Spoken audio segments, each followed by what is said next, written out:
ಎಲ್ಲರಿಗೂ ನಮಸ್ಕಾರ. Welcome back to my channel. ಎಲ್ಲರೂ ಹೇಗಿದ್ದೀರಾ? ನೀವೆಲ್ಲರೂ ಚೆನ್ನಾಗಿದ್ದೀರಾ ಅಂದ್ಕೊಂಡಿದ್ದೀನಿ. ಇವತ್ತಿನ ವಿಡಿಯೋದಲ್ಲಿ ನಾವು ತುಂಬ ಸುಲಭವಾಗಿ ಹಾಗೆ ತುಂಬ ರುಚಿಯಾಗಿ ನಾವು ಹೇಗೆ ಚಿತ್ರಾನ್ನ ಮಾಡೋದಂತ ನೋಡ್ಕೊಂಡು ಬರೋಣ. ದೇವಸ್ಥಾನದಲ್ಲಿ ಕೊಡುವಂಥ ಚಿತ್ರಾನ್ನ ಸೇಮ್ ಹೀಗೇ ಇರುತ್ತೆ.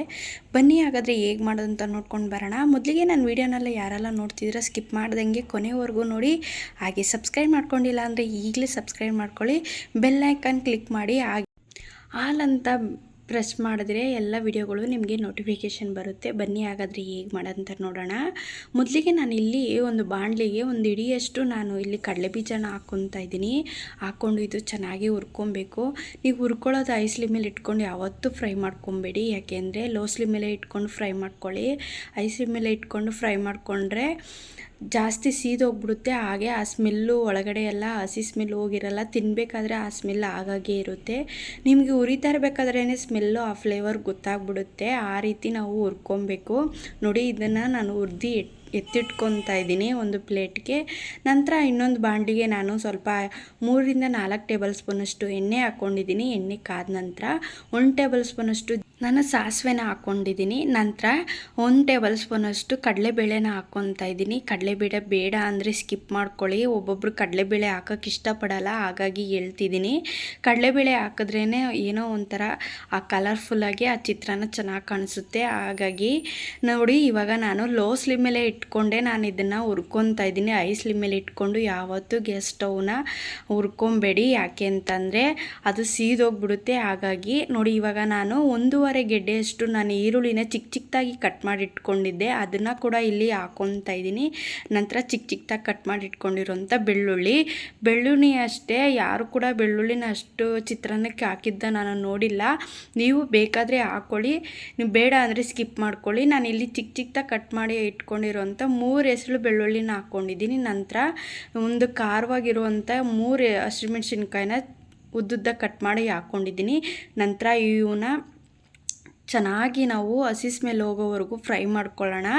ಯಾವಾಗಲೂ ಅಷ್ಟೇ ನಾನು ಗ್ಯಾಸ್ ಸ್ಟವ್ನ ಲೋ ಸ್ಲಿಮ್ ಮೇಲೆ ಇಟ್ಕೊಂಡು ಫ್ರೈ ಮಾಡ್ಕೊಳ್ಳಿ. ನೋಡಿ, ಇವಾಗ ನಂತರ ಇದು ಫ್ರೈ ಮಾಡಿದ್ಮೇಲೆ ಸ್ವಲ್ಪ ನಾನಿಲ್ಲಿ ಕ್ಯಾಪ್ಸಿಕಮ್ನ ಹಾಕ್ಕೊತಾ ಇದ್ದೀನಿ. ಕ್ಯಾಪ್ಸಿಕಮ್ನ ಒಂದು ಚಿಕ್ಕದಾಗಿ ಪೀಸಾಗಿ ನಾನು ಹಾಕ್ಕೊಂಡಿದ್ದೀನಿ. ನಿಮಗೆ ಕ್ಯಾಪ್ಸಿಕಮ್ ಬೇಡ ಅಂದರೆ ಸ್ಕಿಪ್ ಮಾಡ್ಕೋಬೋದು. ಇದನ್ನು ಸ್ವಲ್ಪ ಈರುಳ್ಳಿ ಜೊತೆಗೆ ಚೆನ್ನಾಗಿ ಫ್ರೈ ಮಾಡ್ಕೊಳ್ಳೋಣ. ಇದನ್ನು ಅಷ್ಟೇ ಜಾಸ್ತಿ ಸೀಸಕ್ಕೆ ಹೋಗ್ಬಾರ್ದು. ಲೈಟಾಗಿ ಹಸಿ ಸ್ಮೆಲ್ ಹೋಗೋವರೆಗೂ ಚೆನ್ನಾಗಿ ಫ್ರೈ ಮಾಡ್ಕೊಳ್ಳೋಣ. ನಾನಿವಾಗ ಹುರಿದಿಟ್ಕೊಂಡಿರೋಂಥ ಕಡಲೆಬೀಜನ ಹಾಕ್ಕೊಂಡು ಚೆನ್ನಾಗಿನ್ನ ಫ್ರೈ ಮಾಡ್ಕೊತೀನಿ. ನೋಡಿ, ಇವಾಗ ಫ್ರೈ ಮಾಡ್ಕೊಳ್ಳೋಣ. ಇದನ್ನ ಫ್ರೈ ಮಾಡಿದ್ದಾದಮೇಲೆ ನಾನು ಒಂದು 1/4 ಟೇಬಲ್ ಸ್ಪೂನಷ್ಟು ನಾನು ಇಲ್ಲಿ ಅರಿಶಿನ ಹಾಕ್ಕೊತಾ ಇದ್ದೀನಿ. ಅರಿಶಿನ ಹಾಕ್ಕೊಂಡು ಕಡಲೆಬೀಜದ ಜೊತೆಗೆ ಚೆನ್ನಾಗಿ ಇದನ್ನ ಫ್ರೈ ಮಾಡ್ಕೊಳ್ಳೋಣ. ಈ ರೀತಿ ನಾವು ಚೆನ್ನಾಗಿ ಫ್ರೈ ಮಾಡಿಕೊಂಡ್ರೆ ಕಡಲೆಬೀಜ ನಾವು ಸ್ಟಾರ್ಟಿಂಗ್ ಏನಾರು ಚೆನ್ನಾಗಿ ಹುರಿದಿರಲಿಲ್ಲ ಅಂದರೆ ಅದು ಎಣ್ಣೆಲಿ ಚೆನ್ನಾಗಿ ಒಂದು ಸ್ವಲ್ಪ ಕ್ರಿಸ್ಪಿ ಆಗುತ್ತೆ. ಆವಾಗ ತಿನ್ನಬೇಕಾದ್ರೆ ಆ ಸ್ಮೆಲ್ ಅನ್ನೋದು ಇರಲ್ಲ, ಹಸಿ ಸ್ಮೆಲ್ ಅನ್ನೋದು. ಇವಾಗ ನೋಡಿ, ನಾನು ಇದನ್ನ ಫ್ರೈ ಮಾಡಿ ಇಟ್ಕೊಂಡು ಆಗಿದೆ. ಇವಾಗ ಇದು ಫ್ರೈ ಆಗಿದೆ. ಇದನ್ನು ಇವಾಗ ಗ್ಯಾಸ್ ಸ್ಟವ್ ಆಫ್ ಮಾಡಿಬಿಟ್ಟು ನಾವು ಒಂದು ಸ್ವಲ್ಪ ತಣ್ಣಗಾಗಕ್ಕೆ ಬಿಡೋಣ. ಬಿಸಿಲೇ ಯಾವತ್ತೂ ಅನ್ನ ಹಾಕಿ ಮಿಕ್ಸ್ ಮಾಡಬಾರ್ದು. ಇದು ತಣ್ಣಗಾಗೋದ್ರಲ್ಲಿ ನಾವು ಇದ್ರ ಜೊತೆಗೆ ಒಂದು ಚಟ್ನಿನ ರೆಡಿ ಮಾಡ್ಕೊಂಬಿಡೋಣ.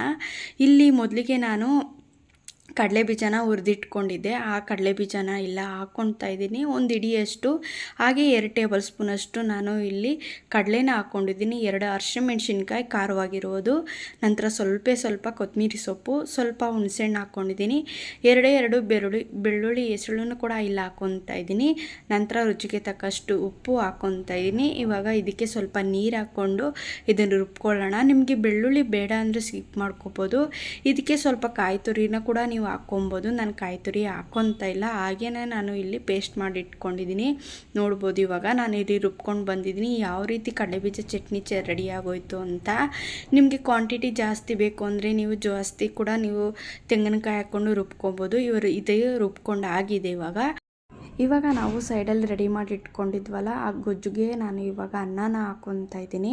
ಅನ್ನನ ನಾನು ಉದ್ದುದ್ರಾಗಿ ಮಾಡಿಟ್ಕೊಂಡಿದ್ದೆ. ಯಾಕೆಂದರೆ ಬಿಸಿಲಿ ಅನ್ನನ ಬಸಿದ್ಮೇಲೆ ನಾನು ಸ್ವಲ್ಪ ಆರಕ್ಕೆ ಬಿಟ್ಟಿದ್ದೆ. ಆರಿದ್ಮೇಲೆ ನಾನು ಇಲ್ಲಿ ಅನ್ನ ಹಾಕ್ಕೊತಾ ಇದ್ದೀನಿ. ಅನ್ನ ಹಾಕ್ಕೊಂಡ್ಮೇಲೆ ಮೇಲ್ಗಡೆ ಸ್ವಲ್ಪ ಕೊತ್ತಂಬರಿ ಸ್ವಲ್ಪ ಹಾಕ್ಕೊಂಡು ಸ್ವಲ್ಪ ನಿಂಬೆಹಣ್ಣು, ಒಂದು ನಿಂಬೆಹಣ್ಣಲ್ಲಿ ಅರ್ಧ ನಿಂಬೆಹಣ್ಣಷ್ಟು ನಾನಿಲ್ಲಿ ಹಾಕ್ಕೊತಾ ಇದ್ದೀನಿ. ನೀವು ಬೇಕು ಅಂತಂದರೆ ಒಂದೂ ಕೂಡ ನೀವು ಹಾಕ್ಕೊಬೋದು. ಯಾಕೆಂದರೆ ನಾವು ಟೊಮೊಟೊ ಹಾಕಿಲ್ವಲ್ಲ, ಟೊಮೊಟೊ ಹಾಕಿಲ್ಲ ಅಂದರೆ ನೀವು ಜಾಸ್ತಿ ನಿಂಬೆಹಣ್ಣು ಕೂಡ ಹಾಕ್ಕೊಬೋದು. ನಾನು ಇಲ್ಲಿ ಟೊಮೊಟೊ ಹಾಕಿಲ್ಲ, ಹಾಗಾಗಿ ಅರ್ಧದಷ್ಟು ನಿಂಬೆಹಣ್ಣ ನಾನು ಹಾಕ್ಕೊತಾ ಇದ್ದೀನಿ. ಹುಳಿ ಜಾಸ್ತಿ ಬೇಕು ಅನ್ನೋರು ಹುಳಿ ಜಾಸ್ತಿ ನೀವು ನಿಂಬೆಹಣ್ಣ ಜಾಸ್ತಿ ಹಿಂಡ್ಕೊಬೋದು. ನಂತರ ನಾನು ಇದನ್ನ ಮಿಕ್ಸ್ ಮಾಡ್ಕೊತಾ ಇದ್ದೀನಿ. ನಿಮಗೆ ಉಪ್ಪು ಕಮ್ಮಿ ಆದರೆ ನೀವು ಉಪ್ಪು ಹಾಕ್ಕೊಳ್ಳಿ. ನಾನು ಉಪ್ಪು ಹಾಕ್ಕೊತಲೇ ನಾನು, ಯಾಕೆಂದರೆ ನಾನು ಅನ್ನಕ್ಕೂ ಕೂಡ ಉಪ್ಪು ಹಾಕಿದೆ, ಗೊಜ್ಜಿಗೂ ಕೂಡ ನಾನು ಉಪ್ಪು ಹಾಕಿರಲಿಲ್ಲ. ಅನ್ನಕ್ಕೆ ನಾನು ಪರ್ಫೆಕ್ಟಾಗಿ ಅನಿಸ್ತಿತ್ತು, ಹಾಗಾಗಿ ನಾನು ಉಪ್ಪು ಹಾಕಿಲ್ಲ. ನಿಮಗೆ ಉಪ್ಪು ಬೇಕು ಅಂತಂದರೆ ಸಪ್ಪೆ ಅನಿಸಿದ್ರೆ ನೀವು ಹಾಕ್ಕೊಳ್ಳಿ. ನೋಡಿ, ನಾನಿವಾಗ ಎಲ್ಲನೂ ಮಿಕ್ಸ್ ಮಾಡ್ಕೊಂಡಾದಮೇಲೆ ನಿಮಗೆ ತೋರಿಸ್ತಾ ಇದ್ದೀನಿ ಯಾವ ರೀತಿ ಕಾಣಿಸ್ತಿದೆ ಅಂತ. ಈ ದೇವಸ್ಥಾನದಲ್ಲಿ ಕೊಡುವಂಥ ಪ್ರಸಾದ ಸೇಮ್ ಇದೇ ಥರನೇ ಇರುತ್ತೆ, ಆದರೆ ಅದು ನಮಗೆ ಬಾಯಿಗೆ ಕಡಲೆಬೀಜ ಕಡಲೆಕಾಳು ಅಷ್ಟೇ ಸಿಗುತ್ತೆ, ಕ್ಯಾಪ್ಸಿಕಮ್ ಸಿಗುತ್ತೆ ಅಷ್ಟೇ. ಈ ರೀತಿ ಎಲ್ಲ ನಮಗೆ ಮೆಣಸಿನ್ಕಾಯಿ ಎಲ್ಲ ಸಿಗಲ್ಲ. ಏನು ಮಾಡ್ತಾರೆ ಅಂದರೆ ಮಸಾಲೆ ಚಿತ್ರಾನ್ನ ಥರ ಮಾಡಿ ಕೊಟ್ಬಿಡ್ತಾರೆ, ಅಷ್ಟು ಟೇಸ್ಟಿಯಾಗಿರುತ್ತೆ. ನೋಡಿ, ಈ ರೀತಿ ಒಂದ್ಸಲಿ ಟ್ರೈ ಮಾಡಿ ಹೇಗಿತ್ತು ಅಂತ ಕಮೆಂಟಲ್ಲಿ ತಿಳಿಸಿ. ನಂತರ ನಾನೊಂದು ಪ್ಲೇಟ್ಗೆ ಹಾಕ್ಕೊಂಡು ಸರ್ವ್ ಮಾಡ್ಕೊತಾ ಇದ್ದೀನಿ.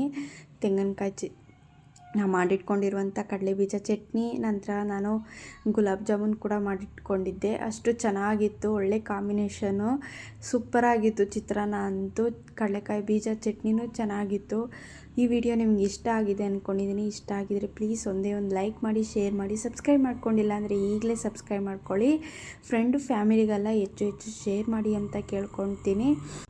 ಯಾವ ಥರ ವೀಡಿಯೋ ಬೇಕು ಅಂತ ಕಮೆಂಟಲ್ಲಿ ತಿಳಿಸಿದ್ರೆ ನಾನು ಅದೇ ಥರ ವೀಡಿಯೋನ ನಿಮಗೆ ಅಪ್ಲೋಡ್ ಮಾಡೋಕ್ಕೆ ಟ್ರೈ ಮಾಡ್ತೀನಿ. ಈ ವಿಡಿಯೋ ನಿಮಗೆ ಇಷ್ಟ ಆಗಿದೆ ಅಂದ್ಕೊಂಡಿದ್ದೀನಿ. ನಾಳೆ ಮತ್ತೊಂದು ವಿಡಿಯೋದಲ್ಲಿ ಮತ್ತೆ ಸಿಗೋಣ. ಅಲ್ಲಿವರೆಗೂ ಟೇಕ್ ಕೇರ್, ಬೈ ಬಾಯ್.